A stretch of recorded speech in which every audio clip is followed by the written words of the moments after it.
கேதார்நாத்தில் பல்வேறு வளர்ச்சி திட்டங்களை தொடங்கி வைத்து பிரதமர் திரு மோடி உரை நிகழ்த்தி வருகிறார். அதன் நேரலையை காண்போம்.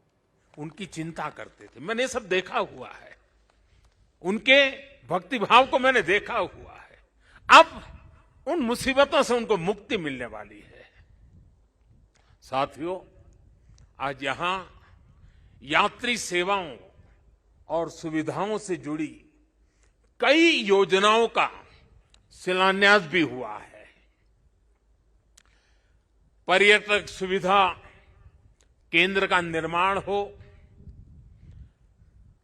यात्रियों की और इस इलाके के लोगों की सुविधा के लिए आधुनिक अस्पताल हो, सारी सुविधाओं वाला अस्पताल हो, रेंट सेंटर हो, ये सभी सुविधा श्रद्धालुओं की सेवा का माध्यम बनेगी। उनके तीर्थाटन को अब कष्ट से मुक्त, केदार से युक्त, जय भोले के चरणों में लीन होने का यात्रियों को एक सुखद अनुभव होगा। मैं मुख्यमंत्री तो गुजरात का था,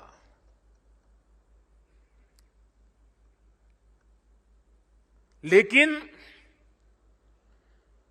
मैं अपने आप को रोक नहीं पाया था। मैं यहां दौड़ा चला आया था। मैंने अपनी आंखों से उस तबाही को देखा था, उस दर्द को देखा था।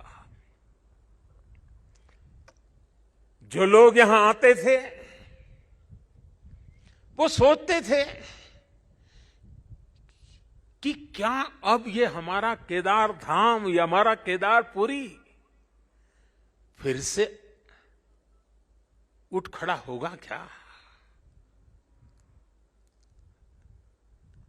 लेकिन मेरे भीतर की आवाज कह रही थी, ये पहले से अधिक आन बान शान के साथ खड़ा होगा।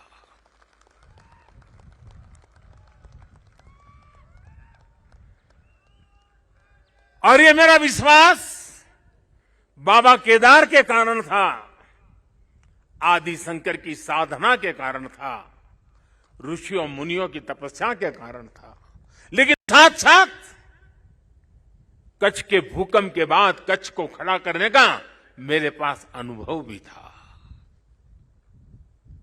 और इसलिए मेरा विश्वास था, और आज वो विश्वास अपनी आंखों से साकार हुआ देखना, इससे बड़ा जीवन का क्या संतोष हो सकता है।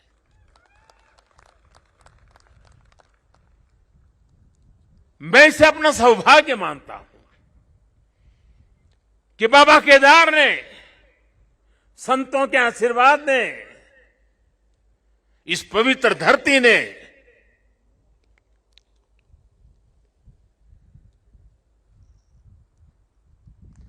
जिस मिट्टी ने, जिसकी हवाओं ने कभी मुझे पाला पोसा था, उसकी सेवा करने का सौभाग्य मिलना, इससे बड़ा जीवन का पुण्य क्या होता है।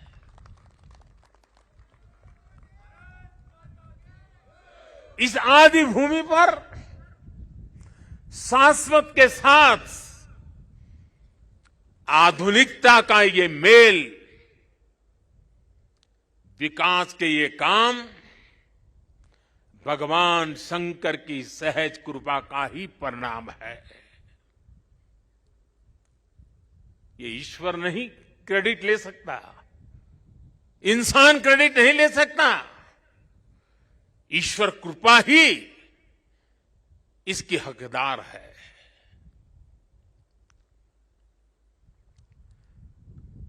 मैं इस पुनीत प्रयासों के लिए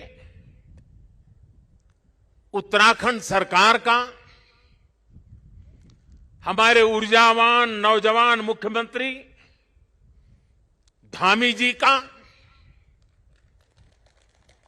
और इस कामों की जिम्मेदारी उठाने वाले सभी लोगों का भी आज हृदय से धन्यवाद करता हूं, जिन्होंने एड़ी चोटी का जोर लगा करके इस सपनों को पूरा किया है।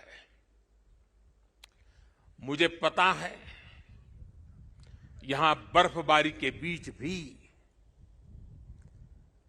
किस तरह, यानी पूरा साल भर काम करना मुश्किल है, यहां बहुत कम समय मिलता है, लेकिन बर्फबारी के बीच भी